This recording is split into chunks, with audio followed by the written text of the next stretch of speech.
I think one interesting observation that I think we both observed when we were going through the notes that we are putting together is that the larger websites have been primarily unaffected by all of That's it, right. Yeah. and the smaller websites have seen the largest impact. So why is it so, and what? So I'll say why. I'll ask the why question, and then let's cover what can the smaller guys do Yeah. Yeah. to fix it. Uh, well, I mean, see, at this point, there's what we can do is still speculate. There's no clear answer.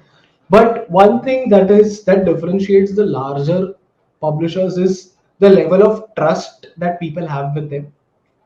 Yeah, Uh, the existence of the brand in itself helps in creating a brand image, be it in real life or on the internet as well. So, if you see the larger bulk of larger publishers who have a positive reputation, they don't usually see heavy fluctuations during any of these algorithm updates. And one of the reasons also for that is Google having a heavy reliance on these publishers in terms of the data it gets, in terms of got it. monetization as well, for that matter. So that's something I think Google can't do too many Change, changes to. or yeah, they cannot Yeah, yeah, impact that. Got it. exactly, exactly. But yeah, I mean, if you see the larger publishers also usually try and tend to play a little safe. Obviously, there are Yeah, 1 to 2 instances here and there where they will probably try to change or bend the rules a little bit. yeah. And But I what's also also, happening is mhm.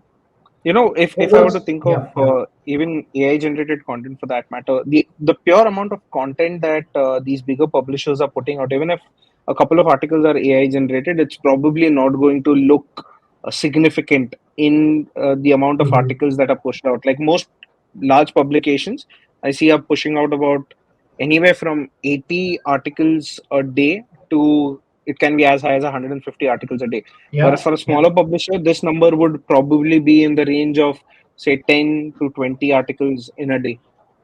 So I think is that also probably has a role on what gets detected, what gets flagged.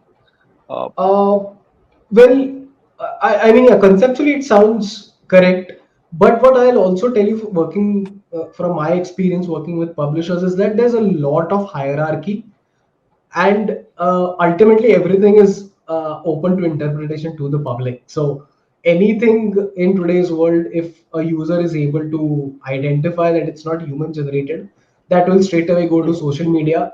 They will be flagged for it there, and that's what a lot of larger publishers want to avoid.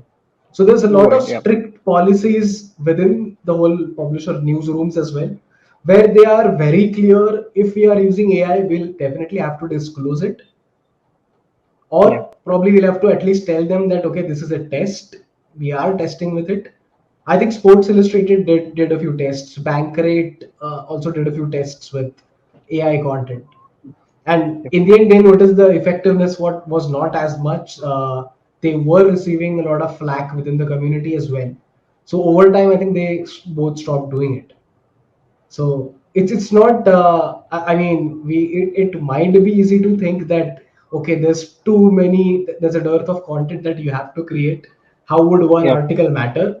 But then even one article plays a significant role in tarnishing your image on the internet. Yeah.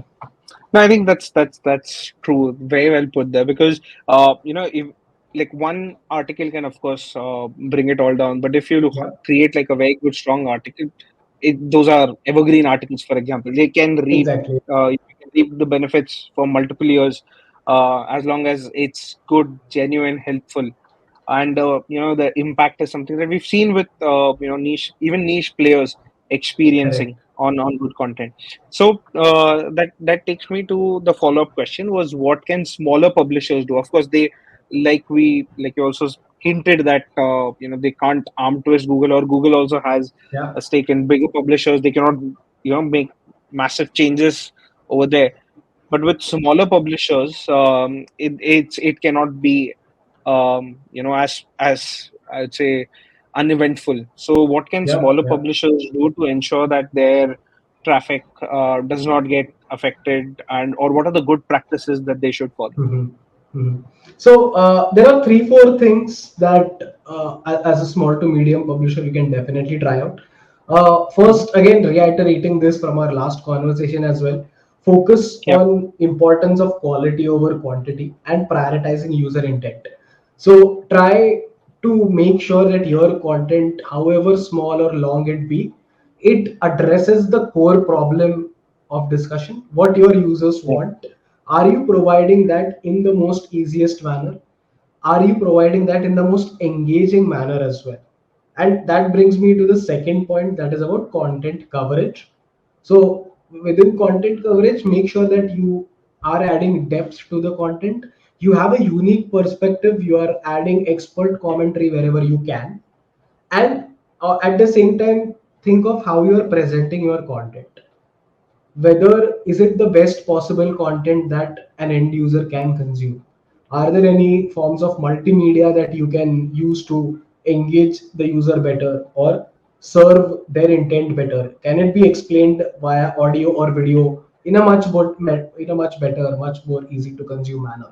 So think of a level beyond Google. And Mhm. so my third recommendation here would be to focus on multiple platforms. And by Got it. multiple So, platforms, or other platforms, I would say multiple forms of content. So mhm. you automatically go into different platforms. And again, Google themselves is trying to step away from textual content. You'll see videos popping up a lot. YouTube as a search engine and video content at large is getting consumed probably at the highest levels right now. So there's no reason for you as a publisher to shy away from media assets like podcasts or videos. Sure. Text is always going to be there, but yeah, think of what other forms of content you can use to engage your reader. What are the other areas that you can reach to your reader on? So that again brings me to my last recommendation here is go beyond SEO. Think beyond SEO. SEO for the larger part has been used and abused. Doesn't mean that you don't focus on SEO or don't follow basic search practices, but that shouldn't be the only channel you rely on. Think of promotional tactics like social media. There's a lot of engaging initiatives that you can do on different forms of social media. You have Yeah. YouTube channel, you have your own podcast channel. Try to understand how your audience thinks, what type of content would they be interested in consuming on that type of channel, and then serve Yeah. accordingly.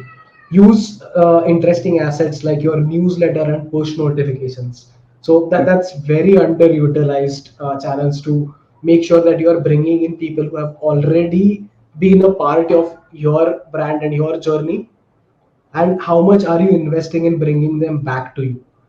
So because if they are already aware about you, there's a higher chance that they'll come back to you. Yeah. And Absolutely.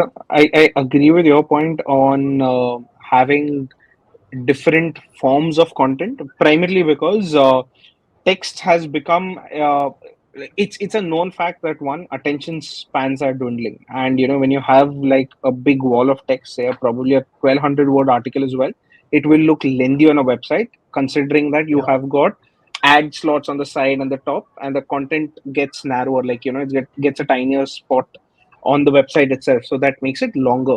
And without images, without supporting videos, it becomes tougher.